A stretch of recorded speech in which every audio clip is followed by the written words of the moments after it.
पिछली क्लास में हमने डिस्कस किया था वर्डप्रेस क्या होता है और उसके अलावा नोटपैड।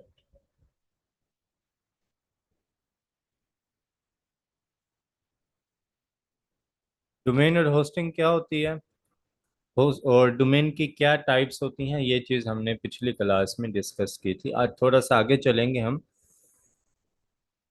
एक होती है हमारी मेन डोमेन, एक होती है सब डोमेन। ठीक है, और इसी तरह जो कंट्री लेवल डोमेन्स होती हैं या फिर जो आप कह लें निच बेस डोमेन्स होती हैं, वो लिमिटेड सर्वर जो है वो ऑफर करते हैं। ज़्यादातर जो ऑफर करते हैं वो टीएलडी में रहते हैं या जो ट्रेंडिंग में जा रही होती हैं एक्सटेंशंस उनमें रहते हैं।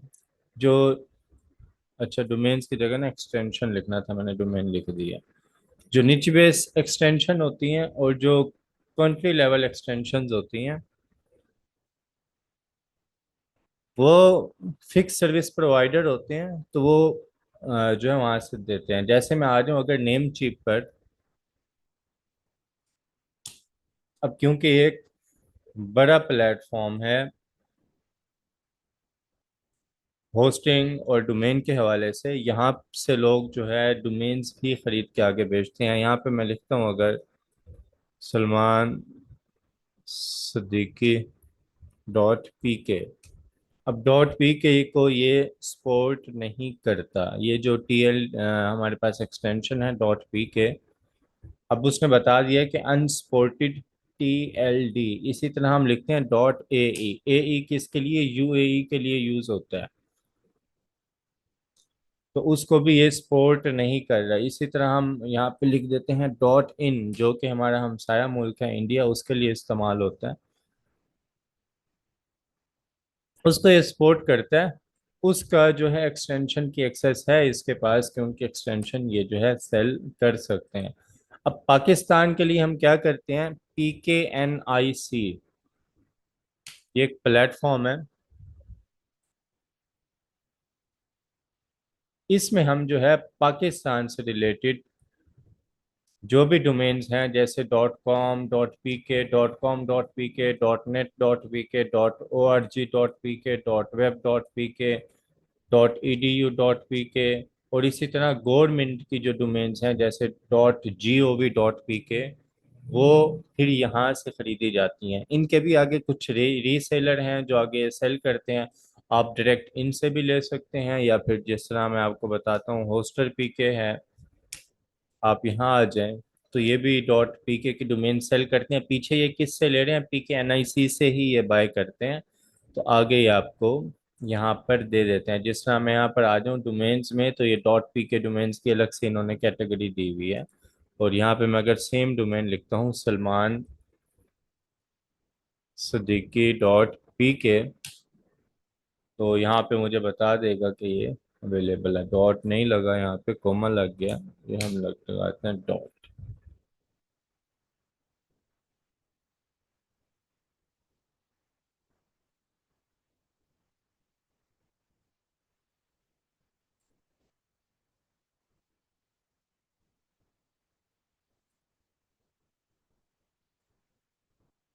डॉट पीके।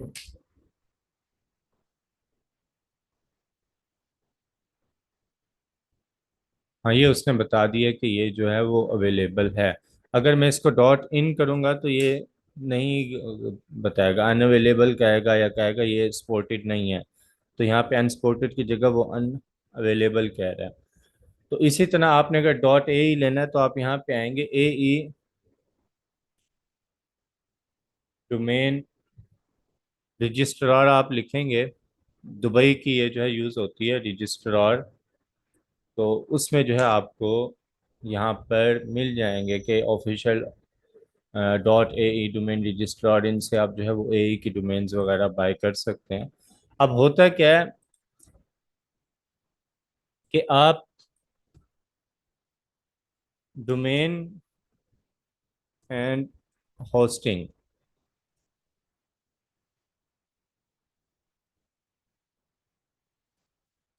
सेपरेट सर्वर से भी आप बाय कर सकते हैं। मतलब ज़रूरी नहीं है कि जहाँ से आपने होस्टिंग ली है वहीं से ही आप डोमेन लें, और जहाँ से आपने डोमेन ली है वहीं से ही आप होस्टिंग लें। टेक्निकली अगर देखा जाए, कनेक्ट करने के लिहाज से तो ज़रूरी होता है, उसका फ़ायदा ये होता है कि अगर आप एक ही सर्वर से डोमेन और होस्टिंग ले रहे हैं तो आपको अलग अलग उनको कनेक्ट नहीं करना पड़ेगा। अगर आप डोमेन कहीं और से लेते हैं और होस्टिंग आपने ली कहीं और से, ठीक है, या आपने ली डोमेन कहीं और से, होस्टिंग ली आपने कहीं और से, अब इनके दरमियान कनेक्शन किस तरह बनेगा? वो बनेगा डीएनएस, यानी डोमेन नेम सर्वर। ये एक कोड होता है जो होस्टिंग सर्वर की तरफ से आपको दिया जाता है कि आप ये कोड जाकर अपनी डोमेन में ऐड करें। जब आप अपनी डोमेन में ऐड करते हैं तो फिर आपका होस्टिंग सर्वर वेरीफाई करता है कि ये कोड आपने अपनी डोमेन में ऐड किया है, वाकई ही ये आपकी डोमेन है। तो जब उन्हें ये कोड मिलता है, कनेक्ट होता है, तो फिर आपकी ये चीज़ें आपस में लिंक हो जाती हैं। तो अलग अलग लेने में आपको ये एक यूं कह लें एक्स्ट्रा जो है सेटअप है जो आपको ये करना पड़ता है। नहीं तो जब आप सेम ही सर्वर से डोमेन और होस्टिंग लेते हैं तो ऑटोमेटिकली वो कनेक्ट होती हैं एक दूसरे से, आपको उन्हें अलग अलग कनेक्ट करने की ज़रूरत नहीं पड़ती। तो ये किस तरह कनेक्ट होती हैं, डीएनएस कहाँ से लेते हैं, वो जब हम बाय करेंगे डोमेन होस्टिंग तो वहाँ पे देखेंगे। तो कंट्री डोमेन्स कैसे बाय करते हैं वो आपको यहाँ पे मैंने बता दिया। उसके बाद आ जाते हैं मेन डोमेन। जिस तरह है सलमान सदीकी डॉट कॉम, ये मेरी मेन डोमेन है। इसी तरह गूगल की एग्जांपल दे देते हैं हम। यहाँ पर अगर आते हैं तो गूगल डॉट कॉम ये गूगल की मेन डोमेन है। फेसबुक की एग्जांपल दे दूँ, फेसबुक डॉट कॉम ये फेसबुक की मेन डोमेन है। उसके बाद आती हैं सब डोमेन्स। अब सब डोमेन्स आप पे डिपेंड करता है, आप जितनी चाहें सब डोमेन्स बना सकते हैं, उस पर कोई लिमिट नहीं होती। लेकिन ये लिमिट आप पर लगाई जाती है आपकी होस्टिंग की तरफ से, जहां से आप होस्टिंग बाय करते हैं उनकी तरफ से ये लिमिट लगाई जाती है कि आप सिर्फ इतनी सब डोमेन्स जो है वो जो आपने उनसे पैकेज लिया होता है उसमें वो आपको बताते हैं कि आप सिर्फ इतनी सब डोमेन्स जो है वो बना सकते हैं।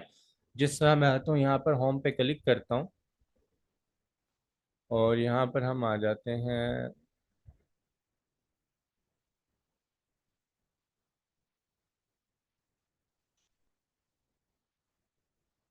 यहाँ पे कंपेयर का ऑप्शन होता था। अच्छा चलें।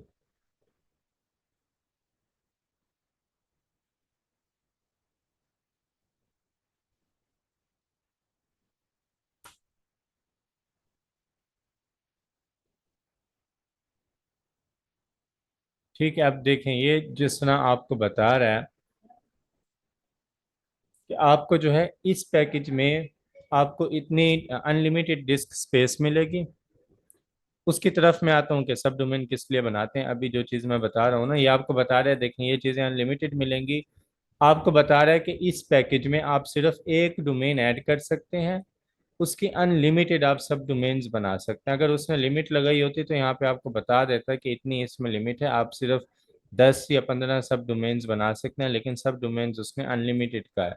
और अगर वो कहता है कि आप जो है ये पैकेज उनसे खरीदते हैं तो इसके अंदर आप 10 डोमेन्स ऐड कर सकते हैं।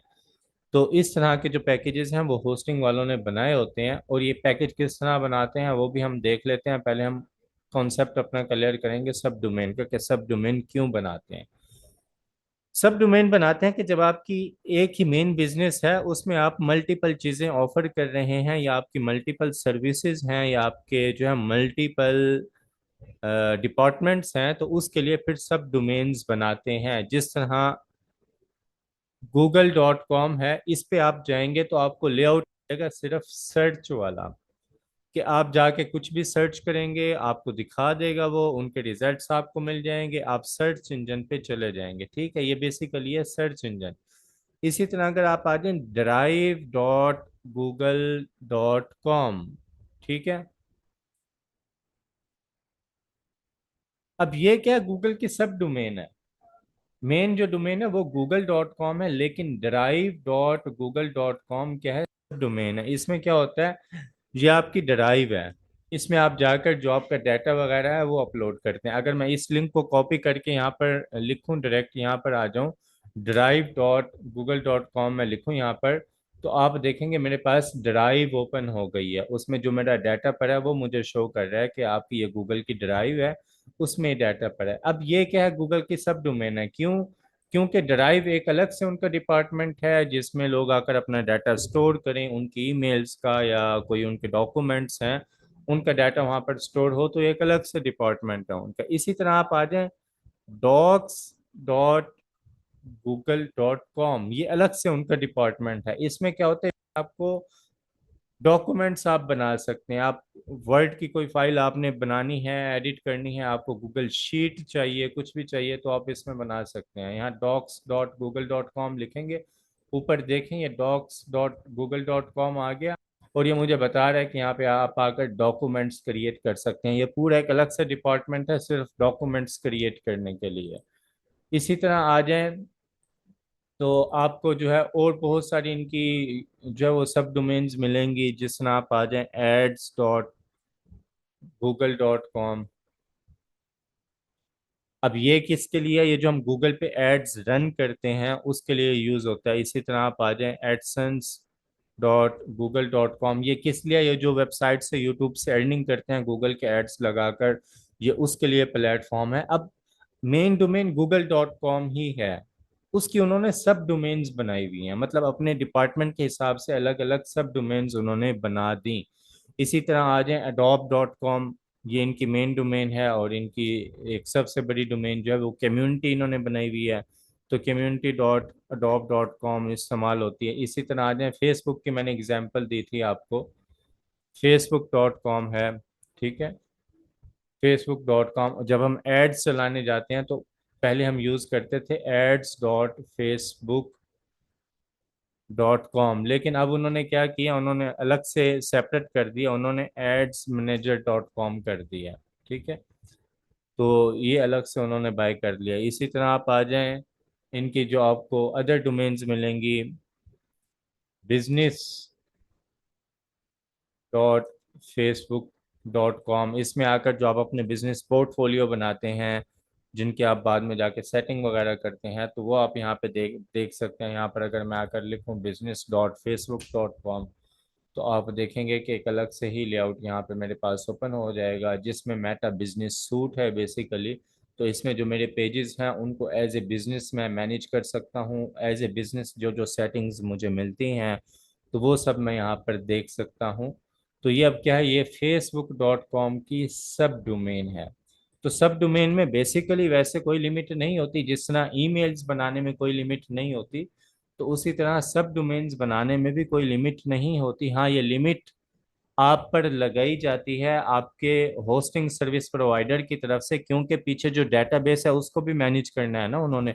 अब आपने जो होस्टिंग ली हुई है उसमें डेटाबेस आपको मिले हैं सिर्फ 1 लाख, और जो आप ईमेल्स बनाते जा रहे हैं और सब डोमेन्स बनाते जा रहे हैं तो वो तो 10 लाख से भी क्रॉस कर जाएंगे। तो इस वजह से डेटाबेस के अकॉर्डिंग वो आप पर लिमिट लगा देते हैं कि आप सिर्फ 10 ईमेल्स बना सकते हैं या 5 सब डोमेन्स बना सकते हैं या अनलिमिटेड बना सकते हैं। तो ये आपकी होस्टिंग जो आप पैकेज लेते हैं उसी के अकॉर्डिंग होता है, ठीक है। यहाँ तक सब डोमेन का कॉन्सेप्ट क्लियर हो गया कि सब डोमेन्स क्या होती हैं। जिस तरह मेरी डोमेन है salmansadiqui.com, तो इसकी मैं जितनी सब डोमेन्स बनाना चाहूँ मैं बना सकता हूँ, ठीक है। तो मेरे पे कोई वो नहीं है। जिस तरह अभी आ जाते हैं, जो डिजिटल हब की डोमेन है dh.com.pk है, यहाँ पे मैं लिखता हूँ dh.com.pk, ठीक है। तो ये डिजिटल हब की साइट यहाँ पे ओपन हो जाएगी। उसके बाद अगर आप आ जाएं, मैंने एक और इसकी सब डोमेन बनाई urdu.dh.com.pk, कि उर्दू का एक पूरा मैंने इसका लेआउट यहाँ पे बनाया, डिज़ाइन किया। तो अब ये देखें, ये डोमेन है dh.com.pk और ये है urdu.dh.com.pk। तो इसमें उर्दू न्यूज़ वगैरह ये चीज़ें, इसको मैंने उस मकसद के लिए बनाया। तो इसकी मैंने अलग से सब डोमेन बना दी क्योंकि ये टोटल अलग से डिपार्टमेंट है। तो सब डोमेन्स इसीलिए बनाई जाती हैं कि एक आपकी मेन वेबसाइट है, उसी से कोई चीज़ लिंक है, आप कुछ अलग उसमें डिपार्टमेंट बनाना चाह रहे हैं जिसका मुकम्मल अलग से लेआउट होगा, टोटल अलग डिजाइनिंग होगी, तो उसके लिए फिर हम सब डोमेन बनाते हैं।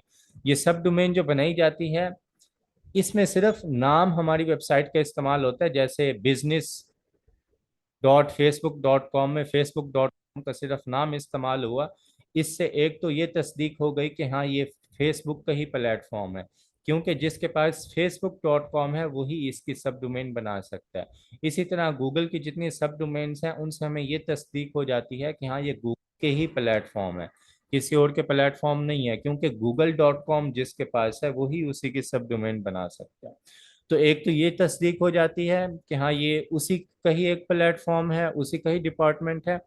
और दूसरा, ये हमारी उस मेन वेबसाइट से लिंक नहीं होता। ads.google.com google.com से लिंक नहीं है, ये मुकम्मल एक अलग साइट है। इसका टोटल स्ट्रक्चर, इसकी टोटल डिजाइनिंग, इसमें टोटल ऑप्शंस आपको मुख्तलिफ मिलेंगे। तो जो सब डोमेन होती है बेसिकली, जो अगर हम डिजाइनिंग या डेवलपमेंट के कॉन्सेप्ट से देखें तो वो एक टोटल अलग से वेबसाइट होती है, उसको अलग से बनाया और डिजाइन किया जाता है। और अगर हम वैसे ही सर्च इंजन के कॉन्सेप्ट से देखें तो उसमें ये तस्दीक हो जाती है कि हाँ ये जो मेन साइट है उसी का ही ये एक जो है वो सब डोमेन है, उसी का ही एक डिपार्टमेंट है, ये उसी का ही प्लेटफॉर्म है। तो ये होता है हमारे पास डोमेन और सब डोमेन का कॉन्सेप्ट। यहाँ तक क्लियर हो गई?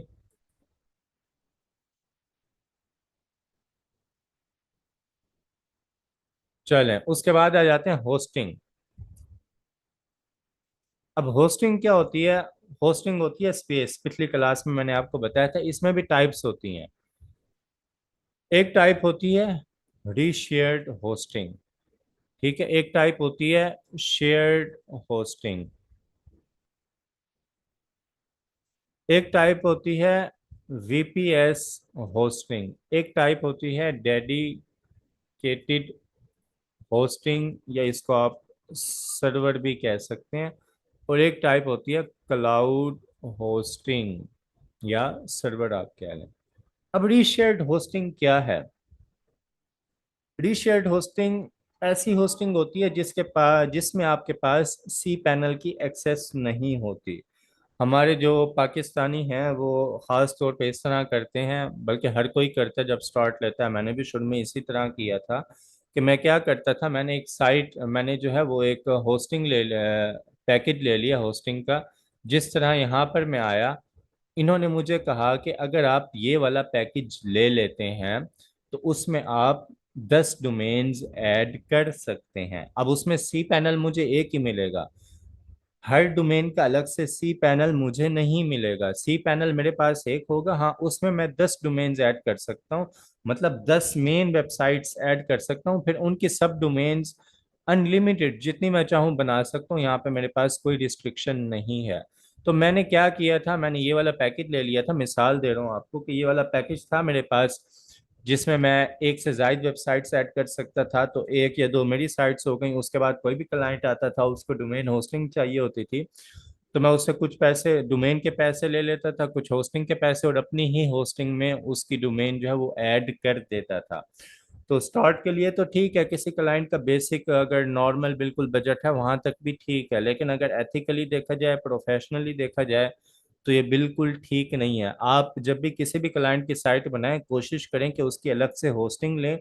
जब आप बना दें, उसे डिज़ाइन करके दें, तो होस्टिंग की लॉगिन डिटेल्स के साथ वो चीज़ आप उसे हैंड ओवर करें, उसे बताएं कि ये आपकी डोमेन और होस्टिंग की डिटेल है, ये आपके सी पैनल की डिटेल है, तो ये आपने किसी से शेयर नहीं करनी। मेन वेबसाइट की लॉगिन डिटेल आपकी ये है, तो आप किसी को ऐड करना चाहें इसमें ऐड कर सकते हैं। ये एक प्रोफेशनल वे होता है, उससे क्या होता है कि क्लाइंट आपका मोहताज नहीं रहता। फिर इसमें क्या होगा कि क्लाइंट की डोमेन भी आपकी ही सर्वर पे पड़ी है और उसकी होस्टिंग भी आपकी ही सर्वर पे पड़ी है। अब आप उसे सी पैनल की एक्सेस तो नहीं दे सकते, तो उसे जब ज़रूरत होगी या कुछ उसने कुछ अपडेट करवाना है, या फिर जिस तरह टांगे खींचते हैं लोग जाकर कि आपने किससे बनवाई है, इसमें तो फलां एरर है, फलां एरर है, आप हमें एक दफ़ा मौका दें, हम इसको खूबसूरत बना देते हैं, ये मसले हैं इसमें, वो हल कर देते हैं। तो फिर उन्हें वो सी पैनल की डिटेल भी चाहिए होती है ना, उन्हें फिर वो मांगेंगे, तो फिर आप उन्हें नहीं दे सकेंगे। इस तरह के काफ़ी सारे केसेस आते भी हैं और आते रहते हैं।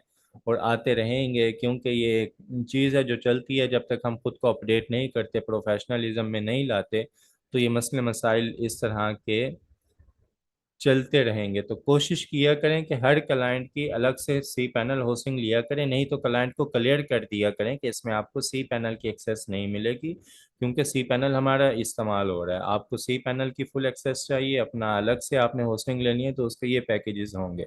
उससे है कि क्लाइंट फिर मेंटली तौर पे प्रिपेयर होगा, उसे पता होगा कि हाँ इसने अपनी होस्टिंग में ये चीज़ ऐड की है, तो इसकी होस्टिंग में ऐड करने से मुझे ये फ़ायदा हुआ कि अभी मेरे इतने ज़्यादा मुझे प्राइस या पेमेंट मुझे पे नहीं करने पड़ रही। अगर वो पे कर सकता होगा तो आपको कह देगा कि आप अलग से बाय कर लें मेरी, आप अपने में ऐड ना करें। अगर वो नहीं कर सकता होगा तो आपको कह देगा कि ठीक है ओके, लेकिन वो क्लियर रहेगा।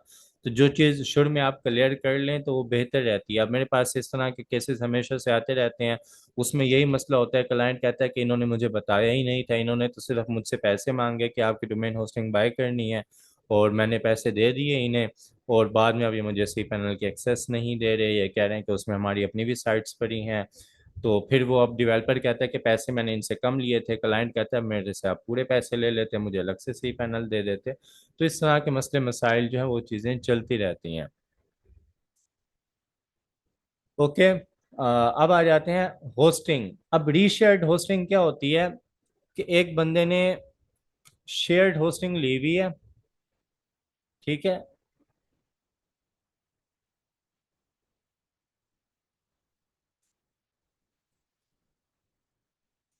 और उसने आगे क्या किया है, अपने क्लाइंट की या किसी दूसरे की साइट उसमें मजीद ऐड कर दिया ना, जिस तरह 10 वेबसाइट्स ऐड कर सकते हैं। तो ये हमारे पास, जब हम प्लस दूसरी इसमें साइट्स ऐड करेंगे, बल्कि डोमेन ऐड लिख देता हूँ, प्लस जब हम अदर डोमेन्स करेंगे शेयर्ड होस्टिंग में, तो वो किस में चली जाएगी, वो चली जाएगी रीशेयर्ड होस्टिंग। ये आपकी हो गई रीशेयर्ड होस्टिंग। अब रीशेयर्ड होस्टिंग का कॉन्सेप्ट क्या होता है, मैं आता हूँ यहाँ पर,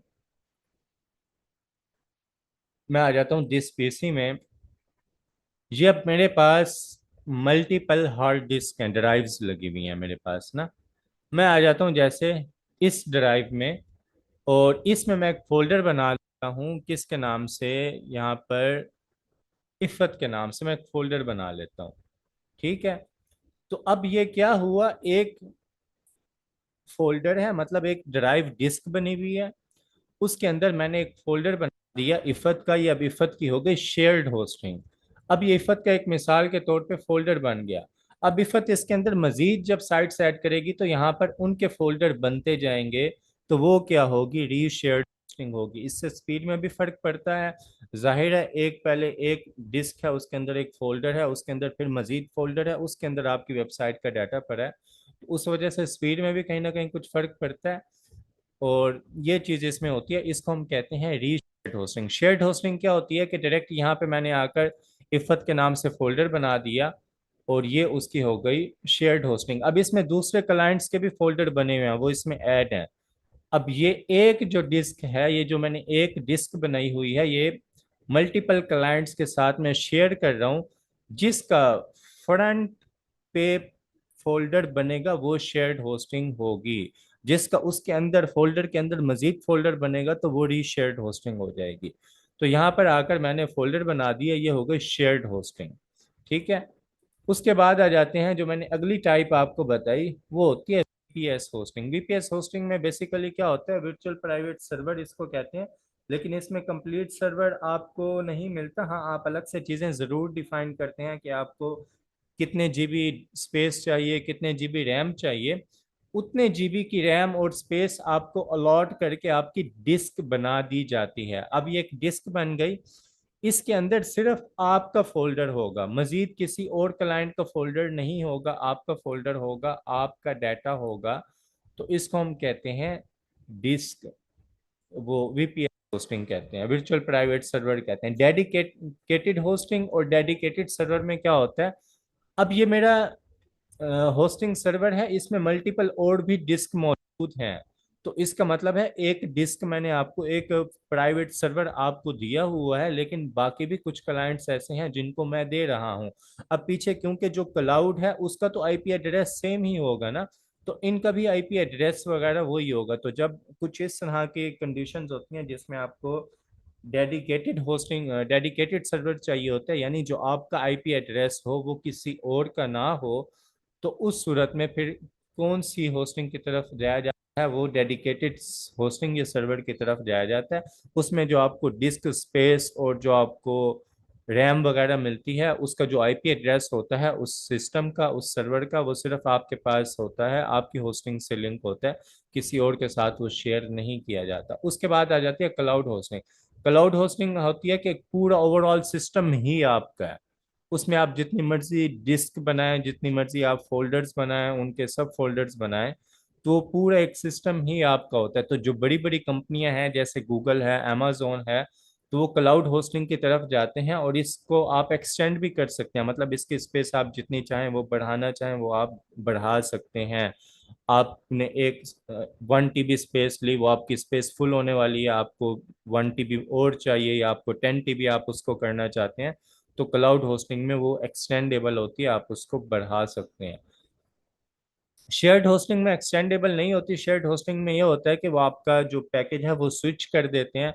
मतलब अगर आपने 5 GB लिया हुआ, आप 10 GB की तरफ जाना चाहते हैं, तो आपको 10 GB पे स्विच कर देंगे अलग से आपके अकॉर्डिंग फोल्डर चीजें बनाकर। वीपीएस में भी सेम यही होता है, डेडिकेटेड में भी सेम यही होता है, लेकिन क्योंकि इसमें आप अलग से सर्वर बाय करते हैं तो आपको फर्स्ट टाइम पे बताना होता है। जब आप दोबारा उसको एक्सटेंड करवाते हैं तो अलग से उसमें फिर चीज़ें वगैरह लगती हैं, कहीं ना कहीं इसमें फिर आईपी का मसला आ जाता है, आपका चेंज हो जाता है। ये क्लाउड होस्टिंग में क्या होता है कि वो एक्सटेंडेबल होती है, जितना आप एक्सटेंड करना चाहें आप उन्हें एक्सटेंड कर सकते हैं। और ये जो अमेजोन है, गूगल है, ये अपने डाटा के अकॉर्डिंग अपने क्लाउड्स जो पीछे इनके सर्वर हैं उनको एक्सटेंड करते रहते हैं, क्योंकि डाटा जितना बढ़ता जा रहा है तो उतने ज़्यादा स्पेस अपने क्लाउड की बढ़ाते जाते हैं, ताकि ज़्यादा से ज़्यादा डाटा उसमें सेव होता रहे, पुराना डाटा इनको डिलीट ना करना पड़े। वीपीएस होता है वर्चुअल प्राइवेट सर्वर, मतलब ये इस टाइप की होस्टिंग होती है कि जिसमें आपको एक अलग से प्राइवेट डिस्क यूं कह लें अलॉट कर दी जाती है, एक प्राइवेट डिस्क दी दी जाती है। डिस्क के अंदर आपका फोल्डर नहीं होता, डिस्क ही आपके नाम से वो बना देते हैं कि ये आपकी डिस्क है। इसको मजीद अगर आप डिटेल से देखना चाहें तो यहाँ पे आप आ जाएं, नेम चीप पे मैं आ जाता हूँ, यहाँ पे आ जाएं होस्टिंग में, तो देखें शेयर्ड होस्टिंग है, वर्डप्रेस होस्टिंग। अब वर्डप्रेस होस्टिंग में क्या होता है, वर्डप्रेस होस्टिंग में ये होता है कि उसमें सिर्फ आपके पास वर्डप्रेस की ऑप्शन होती है कि आप उसको इंस्टॉल कर सकें। अगर हम सी पैनल शेयर्ड होस्टिंग में जाएं, इसमें हमें सी पैनल मिलता है, तो उसमें हमारे पास वर्डप्रेस के अलावा जूमला और बाकी जो एप्स हैं, जो बाकी सीएमएस हैं, प्लेटफॉर्म हैं, उनके भी ऑप्शंस होते हैं कि अगर हम वो इंस्टॉल करना चाहें, अपनी वेबसाइट किसी और लैंग्वेज पे बनाना चाहें या किसी और प्लेटफॉर्म पर, तो बना सकते हैं। वर्डप्रेस में क्या होता है कि आप स्पेसिफिक हो जाते हैं वर्डप्रेस से रिलेटेड। रीसेलर होस्टिंग क्या होती है, रीसेलर होस्टिंग ये होती है कि ऐसी होस्टिंग जिसको आप खरीद कर आगे भी बेच सकें। इसमें क्या होता है, इसमें आपको सी पैनल्स मिल जाते हैं, आपको सी पैनल्स मिल जाते हैं, वो आप फिर उसी के अकॉर्डिंग आगे वो बेच सकते हैं, वो होस्टिंग आगे दूसरों को बेच सकते हैं। आपने डोमेन होस्टिंग का बिजनेस करना है तो रीसेलर होस्टिंग से आप स्टार्ट कर सकते हैं, आगे जाके आप अपना सर्वर बाय कर लें, उस पर पूरा अपना आप होस्टिंग का सेटअप बना लें, तो ये बहुत अच्छा बिजनेस है। क्योंकि दुनिया जितनी तेजी की तरक्की की तरफ जा रही है, तो डोमेन और होस्टिंग तो हर किसी को ही चाहिए। क्योंकि लोग, किसी ने अपना सॉफ्टवेयर जो है वो लाइव करना है, उसके लिए भी उसे होस्टिंग चाहिए। किसी ने अपनी ऐप, मोबाइल ऐप लाइव करनी है, उसके लिए भी उसे होस्टिंग चाहिए, स्पेस चाहिए। किसी ने अपनी वेबसाइट, ऑनलाइन स्टोर बनाना है, सर्विस साइट बनानी है, बिजनेस साइट बनानी है, उसके लिए भी उसे होस्टिंग स्पेस चाहिए। तो ये एक ऐसा बिजनेस है जिसमें एक क्लाइंट अगर आपके पास आ जाता है तो वो हर साल फिर आपको पेमेंट करता रहता है। लेकिन इसके आगे भी पेमेंट के मॉड्यूल्स हैं, क्योंकि आपने चीज़ें सी पैनल्स और आपने सिक्योरिटी के प्लगइन्स और ईमेल से रिलेटेड टूल्स वो आपने बाय किए होते हैं, जो आप सी पैनल में अपने क्लाइंट्स को ऑफर कर रहे होते हैं चीज़ें, तो उनकी पेमेंट भी आपको करनी पड़ती है। लेकिन ये मज़े का अच्छा बिजनेस है। वीपीएस होस्टिंग, डेडिकेटेड सर्वर और माइग्रेट टू नेम चीप, मतलब ये उनके क्लाउड पे ही आप माइग्रेट हो जाएंगे। तो यहाँ इन्होंने अलग से डिटेल्स दी हुई थी, तो इस वजह से मैंने यहीं पर ही आपको दिखा दी। बाकी अगली क्लास में हम देखेंगे कि होस्टिंग डोमेन आपको कहाँ से बाय करनी चाहिए, क्यों बाय करनी चाहिए, प्राइस का अंदाज़ा आप कैसे लगा सकते हैं, अपने प्राइस के अकॉर्डिंग आप अच्छी बेस्ट होस्टिंग कैसे ढूंढ सकते हैं, और उसमें किन किन फीचर्स का या चीज़ों का आपको ध्यान रखना ज़रूरी होता है। जहाँ तक हमने डोमेन और होस्टिंग की टाइप्स, कंट्री लेवल जो डोमेन्स होती हैं वो आप कैसे बाय कर सकते हैं, और उसके अलावा सब डोमेन क्या होती है, और उसके अलावा होस्टिंग की क्या क्या टाइप्स होती हैं वो हमने कवर कर ली। यहाँ तक आप में से किसी का भी कोई सवाल हो तो आप पूछ सकते हैं। अनम्यूट का ऑप्शन मैं ऑन कर रहा हूँ, कोई खुद को अनम्यूट करना चाहे, कुछ पूछना चाहे तो पूछ सकता है।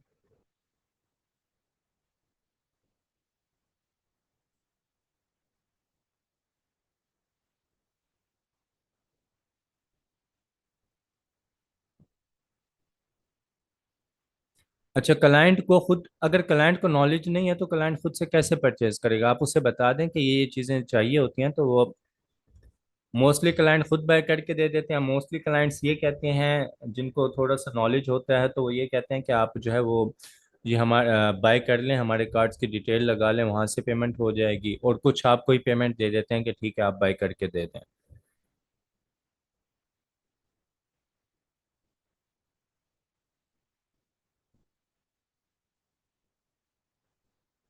और किसी का कोई सवाल?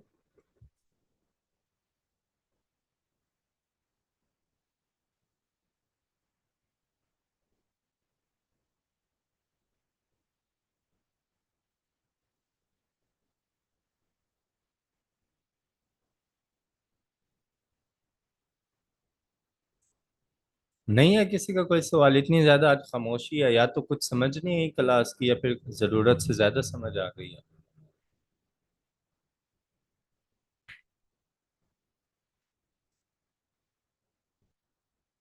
होस्टिंग और डोमेन सेम सर्वर से बाय कर लें तो बेस्ट होता है, नहीं भी करें तो जरूरी नहीं है ये, क्योंकि आप बाद में उनको आपस में लिंक कर सकते हैं। अस्सलाम वालेकुम सर। वालेकुम सलाम। सर ये डोमेन आपने बताया था कि सब डोमेन जो है ये हर मर्तबा अलग से खरीदना होगा, यानी एक तो मेन डोमेन होता है, फिर सब डोमेन जो है वो अगर हम कनेक्ट करना चाहें तो हर मर्तबा नहीं, खरीदना पड़ेगा या मेन डोमेन के साथ आ। सब डोमेन आपको नहीं खरीदना पड़ती, सब डोमेन्स आप खुद बनाते हैं अपनी मर्जी से। वो जितनी चाहें आप बना सकते हैं, तो वो मैंने आपको बताया कि आपके होस्टिंग सर्वर के अकॉर्डिंग होता है। अगर तो उन्होंने लिमिट लगाई हुई है जी कि जी। सिर्फ 10 बनाना चाहें तो आप सिर्फ 10 बना सकते हैं, वरना आप जितनी चाहें अपनी सब डोमेन्स बना सकते हैं। उसके कोई पैसे एक्स्ट्रा ठीक, आपको नहीं देने शुक्रिया। पड़ते, वो आपकी मेन ही डोमेन होती है, उसी का ही पार्ट होता है वो। ठीक, शुक्रिया।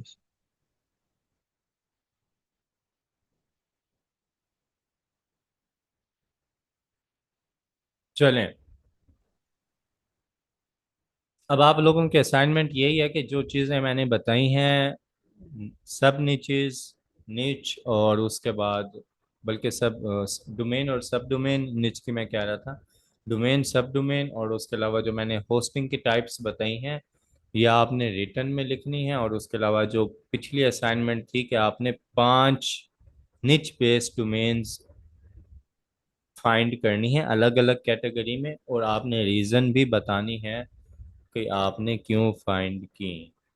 तो ये आपकी असाइनमेंट है, और आपके पास टाइम है, कल है वेंसडे, उसके बाद है थर्सडे। तो नेक्स्ट जो हमारी क्लास होगी वो होगी थर्सडे को 9:30 बजे, इसी वक्त। सर हमें अस्सलाम वालेकुम। क्या मशवरा देंगे, शेयर्ड होस्टिंग लें हम या अलग अलग दूसरा, या ये हम अगली क्लास में देख लेंगे। वालेकुम सलाम। सर मैं सर ये जो। अच्छा, जी आप बोलिए। एक मिनट से कम वक्त रह गया, मैं ग्रुप की चैट ओपन कर लेता हूँ, आप वहीं पर ही पूछ लें। सर मैं